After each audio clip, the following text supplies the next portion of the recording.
السلام علیکم ورحمۃ اللہ وبرکاتہ۔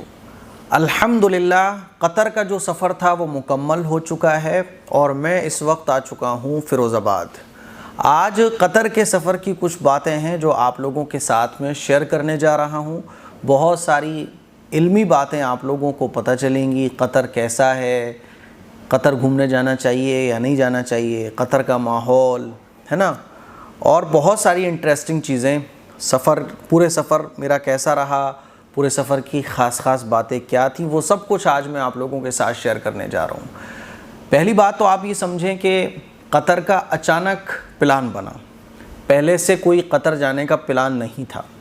اصل جو پروگرام تھا جانے کا وہ جارڈن جانے کا تھا، کیونکہ جارڈن میں بہت ساری ہسٹوریکل چیزیں موجود ہیں، ہے نا، پیغمبر علیہ السلام کی طرف منسوب بہت ساری چیزیں موجود ہیں۔ ڈیڈ سی جس کو کہا جاتا ہے، یعنی وہ سمندر جس میں آدمی ڈوبتا نہیں ہے، اللہ کی قدرت کا عجیب نمونہ، اللہ کی قدرت کی ایک عجیب و غریب چیز ڈیڈ سی وہ موجود ہے۔ تو جارڈن جانے کا پلان تھا، ٹکٹ وغیرہ سب کچھ ہو چکا تھا آلریڈی، لیکن جیسے ہی آنے کی ڈیٹ قریب آئی تو جارڈن چونکہ ایجپٹ ہو اور اسرائیل ہو، جارڈن ہو، فلسطین ہو، غازہ، یہ بہت قریب ہیں آپس میں، اور اسی طرح سے لبنان ہو، تو جارڈن جو ہے نا وہ ان تمام ملکوں، یعنی جن ملکوں کے بیچ جنگ چل رہی ہے وہ بیچ میں ہے۔ تو حالات تھوڑے سے نازک ہوئے، تو جو ہمارے میزبان تھے جارڈن کے، انہوں نے کہا کہ حالات تھوڑے سے نازک ہو گئے ہیں، بہتر یہ ہوگا کہ اس پروگرام کو آگے کی طرف منتقل کر دیا جائے۔ تو جاتے جاتے جارڈن ہمارا کینسل ہو گیا جانا۔ پھر ازبیکستان جانے کا پلان بنا، کیونکہ ازبیکستان میں ہے بخارا، سمرقند، ہے نا، امام بخاری رحمۃ اللہ علیہ جہاں پیدا ہوئے، جہاں بڑے ہوئے، اور بڑے بڑے محدثین کا جہاں قبر مبارک ہے، بڑے بڑے محدثین نے جہاں پر تعلیم حاصل کی ہے۔ تو بڑی محدثوں کی، مفسرین کی، آپ سمجھ لیں کہ ان سے منسوب بہت ساری چیزیں موجود ہیں ازبیکستان میں۔ تو دوسرا پلان تھا ازبیکستان جانے کا۔ ازبیکستان کا کچھ یوں ہوا، ہمارے ہر دل عزیز ہمارے مفتی آصف صاحب دامت برکاتہم العالیہ، تو ان کا تو ویزا آ گیا، میرا ویزا اٹک گیا، اور میرا ویزا اتنا اٹکا کہ آخر میں یہ پلان بنا کہ اب قطر چلنا ہے۔ مفتی آصف صاحب دہلی آ چکے تھے اس امید پر کہ جیسے ہی ویزا میرا آئے گا اور ہم دونوں پھر ازبیکستان کے لیے نکل جائیں گے، لیکن ویزا آنے کا نام نہیں لے رہا تھا۔ ایک چیز تو ہم اور آپ یہ سمجھیں کہ دیکھو، اللہ کے یقین ہونا چاہیے، سمجھنا بھی ہمیں چاہیے، اور ہمارا یہ یقین ہونا چاہیے کہ اللہ کے ہر کام میں خیر ہوتی ہے، اللہ کے ہر کام میں خیر ہوتی ہے۔ بعض دفعہ ہم کچھ چاہ رہے ہوتے ہیں، وہ نہیں ہو رہا ہوتا ہے، اللہ جو چاہتا ہے وہ ہو رہا ہوتا ہے، ہمیں یہ لگتا ہے یار ایسا کیوں نہیں ہو پا رہا ہے، تو اس کے پیچھے کی حکمتیں بعض دفعہ تو ہمارے سامنے ظاہر ہو جاتی ہیں، بعض دفعہ ہمارے سامنے ظاہر نہیں ہوتی ہیں۔ اسی لیے آپ یہ سمجھ لیں کہ ہمارا یقین ہونا چاہیے کہ میں جو چاہ رہا ہوں وہ نہیں ہو رہا ہے، کوئی بات نہیں، اللہ کی اس میں کوئی خیر ہوگی۔ جیسے ٹائٹینک جہاز ڈوبا تھا نا، تو ایک آدمی تھا، اس نے پیسے جوڑ کے ٹائٹینک کے جہاز کی ٹکٹ بک کروائی تھیں، اور پوری فیملی کی ٹکٹس اس نے بک کروائی تھی جانے، اور وہ نان ریفنڈیبل تھی، ریفنڈ نہیں ہوگا اگر آپ کینسل کرتے ہو۔ پیسے جوڑ کے پائی اس نے جوڑی اور ٹکٹ بک کرائی پوری فیملی کی۔ جانے سے ٹھیک ایک دن پہلے اس کے کتے نے جو ہے نا اس کے ایک بچے کو کاٹ لیا، جس کی وجہ سے ٹائٹینک پر گھومنے کا سپنا اس کا ادھورا رہ گیا۔ جب ٹائٹینک جا رہا تھا تو وہ آنسو اس کے نکل رہے تھے، اور وہ روتا ہوا ٹائٹینک جہاز کو دیکھ رہا تھا اور سوچ رہا تھا کہ میرا مقدر اتنا خراب کیوں ہے کہ میں نے پیسے جوڑے، ٹائٹینک جہاز کا ٹکٹ بک کروایا، میرے پیسے بھی چلے گئے اور سب لوگ مستی کرنے جا رہے ہیں، میں رہ گیا۔ جب اس کو خبر ملی کہ ٹائٹینک جہاز ڈوب گیا، تو جس کتے نے اس کے بچے کو کاٹا تھا اور اس کتے کے کاٹنے کی وجہ سے اس کا سفر کینسل ہو گیا تھا، تو اس نے کتے کو پیار کرنا شروع کیا، اور کتے کو پیار کرتے ہوئے کہا اس نے کہ اس کتے کی وجہ سے آج ہم سب زندہ ہیں، ورنہ ٹائٹینک جہاز کے ساتھ ساتھ ہم بھی ڈوب چکے ہوتے۔ تو یہ اللہ نے حکمت ظاہر کر دی۔ اکثر ایسا ہوتا ہے کہ اللہ تعالیٰ حکمت کو ظاہر نہیں کرتا ہے، تو ہمیں یہ یقین رکھنا چاہیے۔ تو اسی یقین کے ساتھ ہم یہ سوچتے رہے کہ آئے گا تو ٹھیک ہے، نہیں تو کوئی بات نہیں ہے۔ دیوبند کا بھی سفر ہوا، دیوبند میں ماشاءاللہ اساتذہ کی خدمت میں حاضری ہوئی اور اساتذہ کے دسترخوان پر ناشتے کھانے کا بھی لطف لیا۔ حضرت مولانا سلمان صاحب دامت برکاتہم العالیہ کے یہاں بھی جانا ہوا، وہاں پہ بھی ناشتہ۔ حضرت مولانا منیر صاحب دامت برکاتہم العالیہ ان کے یہاں بھی ناشتہ اور کھانا ایک استاذ کے یہاں، پھر صبح کا ناشتہ ایک استاذ کے یہاں، تو حضرت مولانا مفتی اشرف عباس صاحب کے یہاں صبح کا ناشتہ ہوا، اور وہاں کے ایک اور استاذ ہیں ان کے یہاں رات کا کھانا تھا عشاء کا۔ میرے ساتھ مفتی قاسم صاحب، مفتی آصف صاحب اور میں تھا، ہم تینوں حضرات جو ہیں وہ دارالعلوم پہنچے تھے دیوبند رات کو، اور صبح ہماری وہاں سے روانگی ہو گئی۔ صبح جب ہم روانہ ہو رہے تھے تو ہم نے پھر یہ ڈیسائیڈ کیا کہ چلیں قطر چلتے ہیں۔ قطر میں بھی ہمارے جو میزبان ہیں وہ بھی منتظر تھے کہ آپ لوگ قطر آ جائیں، تو پھر ہمارا دیوبند سے واپسی پر یہ پروگرام بنا کہ ہمیں اب قطر کے لیے روانہ ہو جانا ہے، اور ٹھیک 1 گھنٹے کے اندر سارا پروگرام بنا، ٹکٹس وغیرہ ہو گئے، وہاں سے انویٹیشن بھی آ گیا، سارے ڈاکومنٹس والے کام بھی پورے ہو گئے، اور ہم روانہ ہو گئے قطر۔ اور آپس میں ہم لوگ بات بھی کر رہے تھے کہ جہاں کا رزق اللہ لکھ دیتا ہے تو وہاں بندہ خود بخود پہنچ جاتا ہے۔ دارالعلوم دیوبند جانے کا کوئی پہلے سے طے نہیں تھا، بلکہ یہ تھا کہ مفتی آصف صاحب دہلی آ جائیں گے، مفتی قاسم صاحب کے مدرسے میں جمعے کی نماز ادا کریں گے، جمعے کی نماز میں مفتی صاحب کو بیان ہوگا، پھر وہاں سے ہم لوگ روانہ ہو جائیں گے۔ لیکن آپ دیکھیں کہ نہ چاہتے ہوئے بھی دیوبند کا پروگرام بنا، اور وہاں جو ہمارا رزق مقدر میں لکھا ہوا تھا وہ ہم نے کھایا، پھر ہم وہاں سے نکلے۔ اور اللہ کا کرنا یہ ہوا کہ مفتی آصف صاحب اور ہم ہمایوس ٹام گئے، وہاں ماشاءاللہ کافی سبسکرائبرز اور فالوورز سے ملاقات ہوئی۔ مغرب کی نماز پڑھنے کے لیے ہم پہنچے تھے نظام الدین مرکز میں، تو وہاں بابا سیف اللہ دامت برکاتہم العالیہ کے جو پوتے ہیں مولانا طیب صاحب، وہ ہمیں لے گئے۔ فرسٹ ملاقات تھی ان سے میری، انہوں نے دور سے مجھے دیکھا، پہچان لیا، اور ہمیں لے گئے مغرب کی نماز پڑھانے کے لیے کہ آئیے آپ چائے ناشتہ بھی کریں گے اور مغرب کی نماز بھی آپ ادا کیجیے گا۔ اور پھر وہاں نظام الدین مرکز میں حضرت مولانا سعد صاحب سے بھی ملاقات ہو گئی۔ تو اللہ تعالیٰ نے یہ جو سفر بنایا نا، آپ ایسے سمجھ لیں کہ بڑے بڑے علماء سے ملاقات ہوئی، اساتذہ کے دسترخوان پر کھانے نصیب ہوئے، علمی چیزیں دیکھنے کو ملی۔ تو یہ پورا سفر بہت علمی تھا۔ جس طرح سے ہم لوگ جاتے ہیں نا تفریح کے لیے، سمندر پر جاتے ہیں، سیر سپاٹا کرنے کے لیے ریسٹورنٹ وغیرہ جاتے ہیں، مال جاتے ہیں، ایسے ہی ہمیں اللہ والوں سے ملاقات کے لیے بھی وقت نکالنا چاہیے، علمی چیزوں کو دیکھنے کے لیے بھی وقت نکالنا چاہیے۔ بات سمجھ آ رہی ہے؟ اس سے کیا ہوتا ہے کہ علمی چیزوں کا شوق خود ہمارے اندر بھی پیدا ہوتا ہے، بچوں کے اندر بھی پیدا ہوتا ہے۔ اب کیا ہوا کہ مولانا سعد صاحب سے بھی ملاقات ہو گئی، ماشاءاللہ مولانا سعد صاحب بڑے بااخلاق، کافی دیر ان سے گفتگو ہوئی۔ بابا سیف اللہ صاحب دامت برکاتہم العالیہ سے بھی کافی دیر گفتگو ہوئی، انہوں نے بڑے اچھے سے ہمیں ناشتہ پانی کرایا۔ بہرحال دیوبند سے واپسی کے بعد اچانک سے پلان بنا اور ہم نکل گئے قطر۔ قطر جب میں پہنچا ہوں تو پہلی چیز جس نے مجھے سب سے زیادہ امپریس کیا وہ قطر کا ماحول۔ ایک تو ہوتا ہے نا ہم لوگ دبئی جاتے ہیں تو دبئی کا ماحول، ٹھیک ہے دبئی ایک اسلامی کنٹری ہے، لیکن دبئی کا ماحول ہمیں اتنا اسلامک نظر نہیں آتا ہے، لیکن قطر کا ماحول ماشاءاللہ اسلامک تھا، بہت اسلامک۔ لوگ وہاں کے بڑے بااخلاق، بڑا سکون اور اطمینان۔ اور قطر کے بارے میں جب میں نے پڑھا تو مجھے پتہ چلا کہ قطر جو ہے نا ریچسٹ کنٹری میں آتا ہے۔ ہمارے میزبان، ہم بڑے شکر گزار ہیں اپنے میزبان کے، حضرت مولانا سید صاحب دامت برکاتہم العالیہ اور ان کی فیملی کے، ان کی گھر والی کے۔ میں نے ایسی خدمت کرنے والے مہمانوں کی، ایسی مہمان نوازی کرنے والے بہت کم لوگوں کو پایا ہے جیسا میں نے مولانا سید صاحب کو پایا۔ مولانا سید صاحب چونکہ ہمارے مفتی آصف صاحب کے دوست ہیں، ساتھی ہیں درسی، میرے سے تو فرسٹ ٹائم ملاقات تھی، لیکن 2-3 دن میں ایسے وہ گھل مل گئے، ایسا لگ رہا تھا کہ مفتی آصف صاحب اور یہ دونوں میرے لیے بالکل جیسے کہ شروع سے ہم ایک دوسرے کو جانتے ہوں۔ مفتی آصف صاحب ماشاءاللہ، اللہ تعالیٰ ان کو جزائے خیر دے، اللہ تعالیٰ ان کو صحت عطا فرمائے، بالکل ایسے خیال رکھتے ہیں، میں آپ کو کیا بتاؤں۔ مفتی آصف صاحب کی محبت میرے لیے نعمت سے کم نہیں ہے۔ ترکی کے سفر پر جب ہم لوگ گئے تھے مفتی آصف صاحب اور میں، تو مجھے چائے کا بڑا شوق ہے، چائے مجھے چاہیے کم سے کم، بہت بھر کے نہیں چاہیے لیکن کم چاہیے، لیکن 1-2 بار ملنا چاہیے۔ تو ترکی کے سفر پر چائے کی بڑی پرابلم رہی، کیونکہ دودھ والی چائے ترکی میں ملنا مشکل تھی، اور جو ملتی تھی وہ ایسی تھی کہ پی نہیں جاتی تھی۔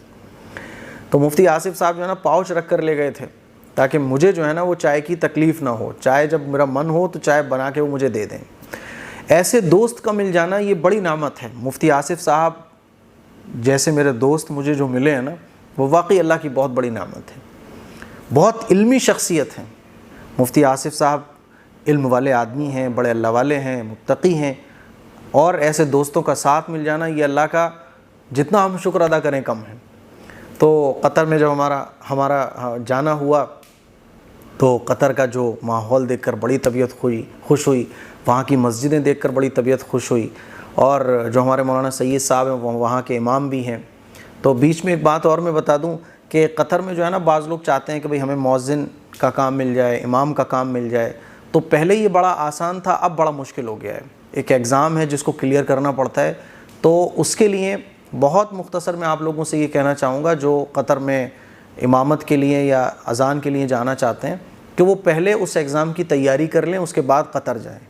اور قطر جانے کے بعد آپ کے پاس اگر رہائش کا انتظام وہاں ہے، کوئی تعلق والے ہیں، تو وہاں رہ کے بھی آپ تیاری کر سکتے ہیں۔ لیکن میں یہی کہوں گا کہ پہلے اس جو بھی فارم وغیرہ ہوتا ہے اس کے بارے میں آپ پتہ کریں۔ انشاءاللہ میں اس پر اور ڈیٹیل سے کلپ بنا دوں گا کہ ایک فارم ہوتا ہے ایڈمیشن کا، وہ ایڈمیشن فارم بھی بھریے۔ جو آلریڈی وہاں پر لوگ ہیں ان سے رابطہ کر کے کسی سے بھی آپ اس ایگزام کی تیاری کیجئے۔ بہت ٹف ایگزام ہو چکا ہے، بہت ٹف۔ پہلے آسان تھا، جتنے بھی امام اور مؤذن اس وقت ہیں وہ پرانے ہیں، نئے بہت مشکل ہو گیا ہے اب۔ تو اسی لیے آپ کو تھوڑا سا اسٹرگل اور انتھک محنت، مشقت، پہلے سے آپ کو اس کے لیے تیار رہنا ہے۔ قطر نے ماشاءاللہ بڑی ترقی کی ہوئی ہے۔ ایک یونیورسٹی میں لائبریری میں جانا ہوا، اتنی بڑی لائبریری میں نے اپنی زندگی میں کبھی نہیں دیکھی۔ پورا 12-15 کلومیٹر کا ایریا ہے جس میں انہوں نے جو ہے نا ایجوکیشن سٹی کا نام انہوں نے اس کو دیا ہے، اور بس پورا پڑھنے کا ماحول، پڑھیے پڑھیے پڑھیے، پڑھتے رہیے۔ قطر کے لوگ پڑھتے بہت ہیں، قطر کے لوگ محنت بہت کرتے ہیں، پیسے کی ریل پیل ہے، وہاں کے لوگوں پر کوئی ٹیکس نہیں ہے، بجلی کا بل وہاں کے لوگوں کو دینا نہیں پڑتا ہے، اور ہر آدمی ایوریج سیلری جو ہے وہ 1 لاکھ روپے سے وہاں اوپر کی ہے۔ وہاں کے لوگ امامت اور مؤذن اس لیے نہیں بنتے ہیں کیونکہ ان کو آلریڈی کروڑوں روپے کمانے ہیں، تو وہ لاکھوں روپے کے امام رکھتے ہیں اپنی مسجدوں میں، وہاں کے شیخ، اور خود کروڑوں روپے کما رہے ہوتے ہیں۔ مسجدوں کا انتظام بہت خوبصورت۔ میں نے انڈیا کے 5 اسٹار ہوٹل جو دیکھے ہیں نا، وہاں کی مسجدیں 5 اسٹار ہوٹل کی طرح تھی۔ ایک مسجد تو ایسی دیکھی، آپ یقین مانیں کہ میں نے زندگی میں ایسی مسجد نہیں دیکھی، اس کی ویڈیو بھی میں نے بنائی۔ ایسی مسجد کے کیا 5 اسٹار ہوٹل یار۔ اور ایک سب سے اچھی بات کہ وہاں خواتین کے لیے الگ انتظام، خواتین آئیں، ان کا الگ سیکشن، پورا وضو کا الگ، نماز پڑھنے کا الگ، آئیے اور اپنے سیکشن میں جائیے۔ ایسا انتظام ہمارے انڈیا میں بھی ہونا چاہیے، جہاں ہم مردوں کے لیے سارا انتظام کرتے ہیں، خواتین کے اندر دین پیدا ہو اس کے لیے ہمیں کوئی فکر نہیں ہوتی ہے۔ اور ایک خاص بات، قطر میں جو ہے نا کوئی ہسٹوریکل پلیسز اتنے زیادہ نہیں ہیں، بس ایک میوزیم تھا، اسلامک آرٹ میوزیم۔ وہ ایک میوزیم تھا جس میں پرانی چیزیں رکھی ہوئی تھیں، اس کے علاوہ پھر تفریح کے موقع بہت زیادہ ہیں۔ قطر کے اندر ایک اسلامک ماحول ہے، آپ کو بے شرمی، بے حیائی نام کو ملے گی تو، لیکن نام کو ملے گی۔ اور کیا بتاؤں آپ کو، قطر کے کھانے بھی ماشاءاللہ بہت اچھے ہیں، اور ایک بڑا پرسکون ماحول ہے۔ تو میں تو یہ کہنا چاہوں گا کہ اگر آپ عمرہ کرنے جاتے ہیں تو آپ کے پاس ایک اپورچونٹی یہ ہے کہ آپ قطر کا بھی ویزا لیجئے اور سعودی کا بھی ویزا لیجئے، کیونکہ قطر سے سعودی تقریباً 1800 کلومیٹر رہ جاتا ہے بس۔ بائی روڈ قطر سے سعودی عرب 100-150 ریال لگتے ہیں، بلکہ بعض دفعہ تو ایک ایسا پیکج بھی وہ لوگ دیتے ہیں کہ 300 ریال میں آپ قطر سے سعودی عرب عمرہ کر کے واپس آئیں گے، لانا لے جانا سب کچھ ان کا رہے گا، ہوٹل بھی ان کا رہے گا، بس کھانا نہیں رہے گا۔ تو آپ قطر بھی وزٹ کر سکتے ہیں، یعنی آپ عمرہ کرنے جا رہے ہیں تو پہلے تو آپ عمرہ کرنے چلے جائیں، واپسی میں قطر وزٹ کر لیں، یا آپ پہلے قطر چلے جائیں پھر قطر ہوتے ہوئے پھر سعودی چلے جائیں، دونوں آپشن ہیں آپ کے پاس۔ فیملی کے لیے دبئی سے بہترین جگہ قطر ہے۔ دبئی ناراض نہ ہو جائے کہیں، کیونکہ آج کل ایسے ہی چل رہا ہے، کوئی ویڈیو وائرل ہو جائے تو پابندی لگا دی جاتی ہے، دیکھو ہمارے ملک کی برائی کر رہے ہیں۔ برائی نہیں کر رہا ہوں میں یہ بول رہا ہوں کہ فیملی کے لیے قطر بیسٹ ہے، لیکن قطر چونکہ معروف نہیں ہے اتنا، دبئی زیادہ مشہور ہے، لوگ دبئی زیادہ جاتے ہیں۔ تو قطر میں کیا ہے نا، قطر میں آپ اپنے بچوں کو ایک سبق بھی دے سکتے ہیں، یعنی بچوں کے اندر ایک اسپرٹ بھی آئے گی سیر و تفریح کا شوق تو پورا ہوگا ہی، لیکن اس کے ساتھ ساتھ ایک ایجوکیشن سے جڑی ہوئی چیزیں ان کو دیکھنے کو ملیں گی. تو آپ قطر بھی جا سکتے ہیں، بہت کم خرچہ ہے، 15,000 میں بعض دفعہ دونوں طرف کا ٹکٹ ہو جاتا ہے، بعض دفعہ 20,000 میں، ہے نا. آپ دیکھتے رہے، چیک کریں، جب ٹکٹ سستا ہو تو 15,000 میں، زیادہ سے زیادہ 20,000 میں آپ کو دونوں طرف واپسی کا ٹکٹ مل جائے گا، اور 5,000 کا ویزا. تو 40، 45، 50,000 میں آپ بڑے اچھے سے ایک آدمی قطر گھوم کے واپس آ سکتا ہے.